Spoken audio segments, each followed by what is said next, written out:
Juru bicara pemerintah untuk penanganan virus corona Ahmad Yuryanto menyampaikan informasi terbaru mengenai data dan kasus COVID-19 di Indonesia. Yuryanto menyatakan bahwa penularan virus corona masih terjadi, sehingga kasus COVID-19 di tanah air terus bertambah. Informasi ini disampaikan Ahmad Yuryanto dalam konferensi pers dari Geraha BNPB yang disiarkan langsung pada Selasa 7 Juli 2020.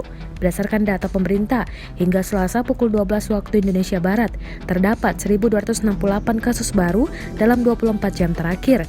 Penambahan itu menyebabkan total adanya 66.226 kasus COVID-19 di Indonesia. Dalam periode yang sama diketahui ada penambahan 866 pasien COVID-19 yang sembuh. Dengan demikian, kini ada 30.785 pasien COVID-19 yang sembuh dan dianggap tidak lagi terinfeksi virus corona. Akan tetapi Yuryanto juga menyampaikan kabar duka dengan adanya penambahan pasien COVID-19 yang meninggal dunia.